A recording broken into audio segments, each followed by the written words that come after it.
ನಡಿ ಈಗ ಶುರು ಮಾಡೋಣ. ಕೇಸರಿಯಿಂದ ಮನೋಲ್ಲಾಸ ಮನಸ್ಸು ಮತ್ತೇರಿ ಕುಣಿದಾಡಿದೆ ನೋಡು, ಮನಸ್ಸು ಮತ್ತೇರಿ ಕುಣಿದಾಡಿದೆ ನೋಡು. ಕ್ಷಣ ಕ್ಷಣವೂ ಆಚರಿಸಿ ಕೇಸರಿ ಹಬ್ಬ. ವಿಮಲ್ ಬಾಯಲ್ಲಿ ಹೇಳಿ ಕೇಸರಿ. ಪ್ರಜ್ವಲ್ ರೇವಣ್ಣ ಒಂದ್ ಕಡೆ ತಲೆ ಮರೆಸ್ಕೊಂಡಿದ್ದಾರೆ. ಇದರ ಬೆನ್ನಲ್ಲೇ ಇದೀಗ ಪ್ರಜ್ವಲ್ ರೇವಣ್ಣ ವಿರುದ್ಧ ಮತ್ತೊಂದು ಕೇಸ್ ದಾಖಲಾಗಿದೆ. ಅತ್ಯಾಚಾರ ಕೇಸನ್ನ ದಾಖಲಿಸಿ ಜಡ್ಜ್ ಮುಂದೆ 164 ಹೇಳಿಕೆಯನ್ನ ಕೂಡ ನೀಡಲಾಗಿದೆ. ಸಂತ್ರಸ್ತೆ ದಾಖಲಿಸಿದ ದೂರಿನ ಮೇರೆಗೆ ಸ್ಥಳ ಮಹಜರು ಕೂಡ ಆಗಿದೆ. ನಿನ್ನೆ ಎಸಿಪಿ ಇನ್ಸ್ಪೆಕ್ಟರ್ PSI ಸಮ್ಮುಖದಲ್ಲಿ ಸ್ಥಳ ಮಹಜರು ಆಗಿದೆ.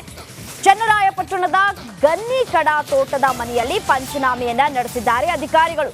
ಸಂತ್ರಸ್ತೆ ಗನ್ನಿಕಡದಲ್ಲಿ ಕೆಲಸ ಮಾಡೋ ವೇಳೆ ಪ್ರಜ್ವಲ್ ಅತ್ಯಾಚಾರ ಮಾಡಿದ್ರು ಅನ್ನುವಂತಹ ಗಂಭೀರ ಆರೋಪವನ್ನ ಮಾಡಿದ್ರು.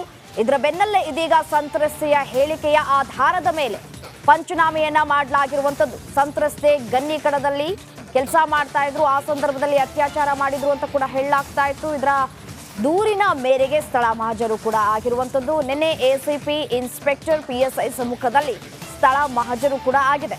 ಚನ್ನರಾಯಪಟ್ಟಣದ ಗನ್ನಿಕಡ ತೋಟದ ಮನೆಯಲ್ಲಿ ಪಂಚನಾಮೆಯನ್ನ ಮಾಡಿರುವಂತದ್ದು. ಒಂದ್ ಕಡೆ ಪ್ರಜ್ವಲ್ ರೇವಣ್ಣ ತಲೆಮರೆಸಿಕೊಂಡಿದ್ದಾರೆ, ವಿದೇಶದಲ್ಲಿದ್ದಾರೆ. ಅವರನ್ನ ಹುಡುಕುವಂತಹ ಪ್ರಯತ್ನಗಳು ಕೂಡ ಆಗ್ತಾ ಇರುವಂತದ್ದು. ಲುಕ್ಔಟ್ ನೋಟಿಸ್ ಕೂಡ ಜಾರಿಯಾಗಿದೆ. ಆದ್ರೂ ಕೂಡ ಅವರನ್ನ ಇನ್ನೂ ಕೂಡ ಕರ್ನಾಟಕಕ್ಕೆ ಕರೆತರುವಂತಹ ಕೆಲಸಗಳು ಕೂಡ ಆಗಿಲ್ಲ, ಭಾರತಕ್ಕೆ ಕರೆತರುವಂತಹ ಕೆಲಸಗಳು ಕೂಡ ಆಗಿಲ್ಲ. ಇದರ ಬೆನ್ನಲ್ಲೇ ಇದೀಗ ಮತ್ತೊಂದು ಕೇಸ್ ದಾಖಲಾಗಿರುವಂತದ್ದು. ದಿನದಿಂದ ದಿನಕ್ಕೆ ಕೇಸ್ಗಳು ಹೆಚ್ಚಾಗ್ತಾ ಹೋಗ್ತಾ ಇರುವಂತದ್ದು. ಇದು ಮತ್ತೊಂದು ತಿರುವನ್ನ ಪಡ್ಕೊಳ್ಳುವಂತಹ ಎಲ್ಲ ಸಾಧ್ಯತೆಗಳು ಕೂಡ ಇರುವಂತದ್ದು. ಅಂದ್ರೆ ಅತ್ಯಾಚಾರ ಕೇಸ್ ವಿಚಾರಕ್ಕೆ ಸಂಬಂಧಪಟ್ಟಂತೆ ಜಡ್ಜ್ ಮುಂದೆ 164 ಹೇಳಿಕೆಯನ್ನ ದಾಖಲುಪಡಿಸಲಾಗಿರುವಂತದ್ದು.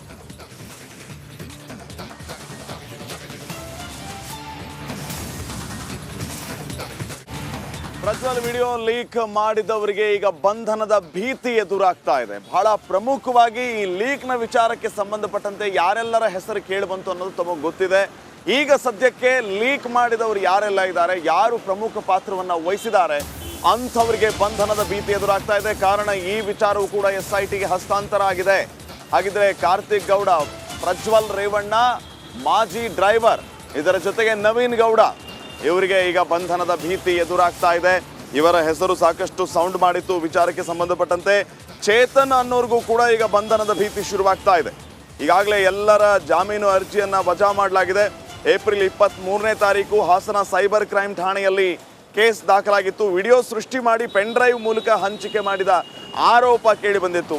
ಕಾರ್ತಿಕ್ ಸೇರಿ 4 ವಿರುದ್ಧ ದೂರು ನೀಡಿತ್ತು JDS. ನವೀನ್ ಗೌಡ ಮತ್ತು ಇತರರು ಅಂತ FIR ದಾಖಲು ಕೂಡ ಆಗಿತ್ತು.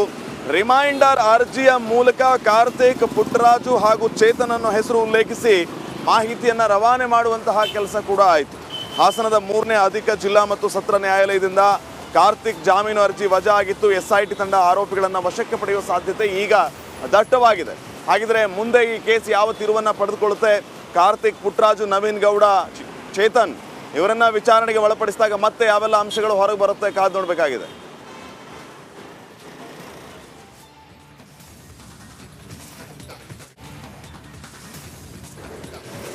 ಈ ಎಲ್ಲ ವಿಚಾರಗಳಿಗೆ ಸಂಬಂಧಪಟ್ಟಂತೆ ಮತ್ತಷ್ಟು ಮಾಹಿತಿಯನ್ನ ನೀಡ್ತಾರೆ ನಮ್ಮ ಹಾಸನ ಪ್ರತಿನಿಧಿ ಖುಷ್ವಂತ್. ಈಗ ನೇರ ಸಂಪರ್ಕದಲ್ಲಿ ಜಾಯ್ನ್ ಆಗ್ತಾ ಇದ್ದಾರೆ. ಖುಷ್ವಂತ್, ಗಮನಿಸ್ತಾ ಇದ್ದೀವಿ SIT ತಂಡಕ್ಕೆ ಈಗ ಈ ವಿಡಿಯೋ ಲೀಕ್ ಮಾಡಿದವರಂತ ಕೇಸ್ ಕೂಡ ರವಾನೆ ಆಗಿರೋದು, ಹಸ್ತಾಂತರ ಆಗಿರೋದು. ಸದ್ಯಕ್ಕೆ ಕಾರ್ತಿಕ್, ನವೀನ್ ಗೌಡ ಹಾಗೇನೆ ಚೇತನ್ ಮತ್ತು ಇನ್ನುಳಿದವರೇನಿದ್ದಾರೆ ಇವ್ರ ಬಗ್ಗೆ ಏನು ಮಾಹಿತಿ ಇದೆ? ಇವರು ಕೂಡ ಬಂಧನದ ಭೀತಿ ಎದುರಿಸ್ತಾ ಇದ್ದಾರೆ, ಏನಾಗ್ಬೋದು?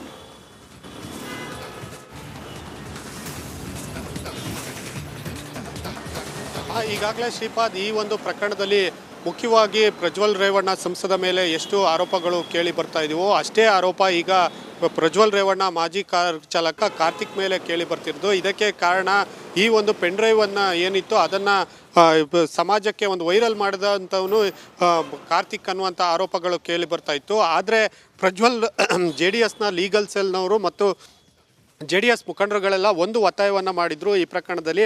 ಅದೇನಂತ ಅಂದರೆ ಈ ಒಂದು ಪ್ರಕರಣ SITಗೆ ಈಗೇನು ಕಾರ್ತಿಕ್ ವಿರುದ್ಧ ಪ್ರಕರಣ ದಾಖಲಾಗಿತ್ತು ಆ ಪ್ರಕರಣವನ್ನು SITಗೆ ಯಾಕೆ ವರ್ಗಾವಣೆಯನ್ನು ಮಾಡಿಲ್ಲ ಅನ್ನುವಂಥದ್ದು ಪ್ರಬಲವಾದ ಒಂದು ಒತ್ತಡ ಕೇಳಿ ಬಂತು. ಇದೇ ಬೆನ್ನಲ್ಲೇ ಈಗ ಕಾರ್ತಿಕ್ ಕೇಸ್ ಕೂಡ SITಗೆ ವರ್ಗಾವಣೆ ಆಗಿರೋದು. ಅಂದರೆ ಕಾರ್ತಿಕ್ ವಿರುದ್ಧ ದಾಖಲಾದಂತಹ ಕೇಸ್ ಏನಿತ್ತು ಅದು ಕೂಡ ಈಗ SITಗೆ ವರ್ಗಾವಣೆ ಆಗಿದೆ. ಇದರ ಜೊತೆಗೆ ಕಾರ್ತಿಕ್ ಮತ್ತು ಪುಟ್ರಾಜು, ನವೀನ್ ಮತ್ತು ಚೇತನ್ ಮತ್ತು ನವೀನ್ ಗೌಡ ಇವರಿಷ್ಟು ವಿರುದ್ಧ ಏನು ಒಂದು ಜಾಮೀನನ್ನು ಕೇಳಿ ನ್ಯಾಯಾಲಯದ ಮೊರೆ ಹೋಗಿದ್ರು ಕಾರ್ತಿಕ್ ಅವರು.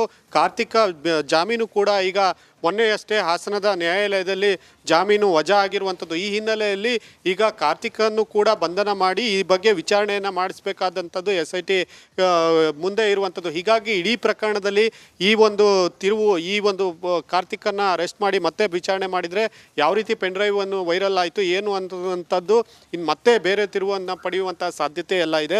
ಹೀಗಾಗಿ ಈ ಬೆಳವಣಿಗೆಗಳು ಒಂದು ಕಡೆ ಸಾಕಷ್ಟು ಮುಖ್ಯ ತಿರುವು ಅಂತ ಪಡಿಬೋದು. ಅದರ ಜೊತೆಗೆ ಈಗ ಪ್ರಜ್ವಲ್ ರೇವಣ್ಣ ಜೊತೆ ಮತ್ತೊಂದು ಕೇಸ್ ದಾಖಲಾಗಿರುವಂಥದ್ದು. ಈಗಾಗಲೇ ರೇವಣ್ಣ ವಿರುದ್ಧ ಏನು ಕಿಡ್ನಾಪ್ ಕೇಸ್ ಆಗಿತ್ತು ಸಂತ್ರಸ್ತೆ, ಅದೇ ಸಂತ್ರಸ್ತೆ ಪ್ರಜ್ವಲ್ ರೇವಣ್ಣ ವಿರುದ್ಧ ಲೈಂಗಿಕ ಏನು ತೊಂದರೆಯನ್ನು ನೀಡಿದಂತಹ ಆರೋಪ ಕೂಡ ದಾಖಲಾಗಿತ್ತು. ಇದೇ ಬೆನ್ನಲ್ಲೆಯಲ್ಲಿ ಈಗ ಹಾಸನದ ಚಂದ್ರಾಯಪಟ್ಟಣದ ಗನ್ನಿಗೌಡ ತೋಟದಲ್ಲೂ ಕೂಡ SIT ಟೀಮ್ ನಿನ್ನೆ ರಾತ್ರಿ ಬಂದು ಈಗಾಗಲೇ ತನಿಖೆಯನ್ನು ಮಹಾಜರನ್ನು ಮಾಡಿ ಹೋಗಿದ್ದಾರೆ ಅನ್ನುವಂಥದ್ದು. ಹೀಗಾಗಿ ಪ್ರಜ್ವಲ್ಗೂ ಕೂಡ ದಿನಕ್ಕೊಂದು ದಿನ ಸಂಕಷ್ಟ ಎದುರಾಗ್ತಿದೆ. ಇನ್ನೊಂದು ಕಡೆ ಕಾರ್ತಿಕ್ ಮತ್ತೆ ಇತರ ಅವ್ರ ಜೊತೆ ಏನು ತಂಡ ಈಗ ಆರೋಪಗಳು ಕೇಳಿ ಬಂದಿದೆ, ಅವರು ಕೂಡ ಕಣ್ಮರೆಯಾಗಿದ್ದಾರೆ. ಒಟ್ಟಾರೆಯಾಗಿ ಪ್ರಜ್ವಲ್ ವಿರುದ್ಧ 164 ಹೇಳಿಕೆಯನ್ನ ಕೂಡ ಈಗಾಗಲೇ ಸಂತ್ರಸ್ತೆ ದಾಖಲು ಮಾಡಿರುವಂಥದ್ದು. ಈ ಒಂದು ಹೇಳಿಕೆ ದಾಖಲೆಯ ಬೆನ್ನಲ್ಲೇ ಈ ಒಂದು ಪ್ರಕರಣ ಯಾವ ರೀತಿಯಾಗಿ ತಿರುವನ್ನ ಪಡೆದುಕೊಳ್ಳಬಹುದು ಮುಂದಿನ ದಿನಗಳಲ್ಲಿ? ಒಂದ್ ಕಡೆ ಪ್ರಜ್ವಲ್ ರೇವಣ್ಣ ತಲೆಮರೆಸ್ಕೊಂಡಿದ್ದಾರೆ, ಅವರನ್ನ ಹುಡುಕೋದು ಕೂಡ SITಗೆ ತಲೆನೋವಾಗಿದೆ ಅಲ್ವಾ?